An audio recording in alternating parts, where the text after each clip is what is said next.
Guys, আল্লাহর রহমতে আপনারা সবাই ভালো আছেন। আজকে আমাদের আপুদের জন্য দেখা যাচ্ছি যে কানের জিনিস ভেঙে গেলে ছেড়ে কীভাবে লাগাইতে হয়। এই যে দেখেন, এটা আপনার এই ভেঙে গেছে।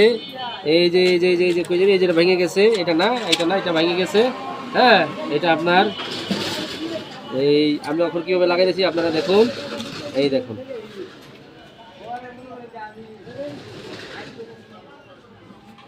এই যেটা খুলতাছি এখন, এটা খোলা শেষ। এই যে এখান থেকে এক জোড়া নিছি, একটা লাগাইছি আর একটা যে বাকি আছে। এই যে এখন এটা লাগাবো, দেখেন এই যেটা এই কীভাবে লাগাই দেখেন।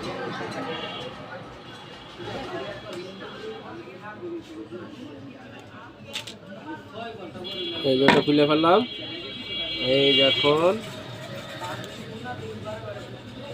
এই যেটা লাগালাম,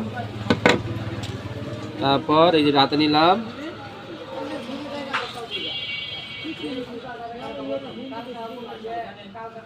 আপনাদের মূল্যবান গলার সেটটি এখন কাজে লেগে যাবে, কমপ্লিট হয়ে যাবে ইনশাল্লাহ। একটু ধৈর্যের সাথে দেখেন, তাহলে শিখতে পারবেন। টেনশন করবেন না, একটু চিন্তা করলেই আপনাকে আল্লাহ তাআলা রাস্তা বের করে দিবে। আপনি সেই পথে চলতে পারবেন, সেভাবে কাজও করতে পারবেন ইনশাল্লাহ।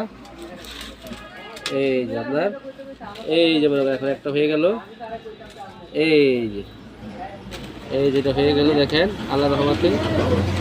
এই দেখেন হয়ে গেল।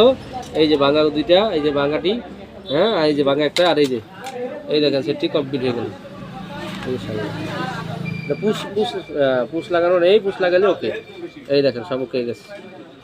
ঠিক আছে, আপনার বুদ্ধি করে কোনো কিছু ভাঙলে টেনশন করবেন না, একটু চিন্তা করেই কাজে লাগাতে পারবেন আল্লাহর রহমতে। এই যে সুন্দর হয়ে গেল সেটটা। আল্লাহ হাফেজ।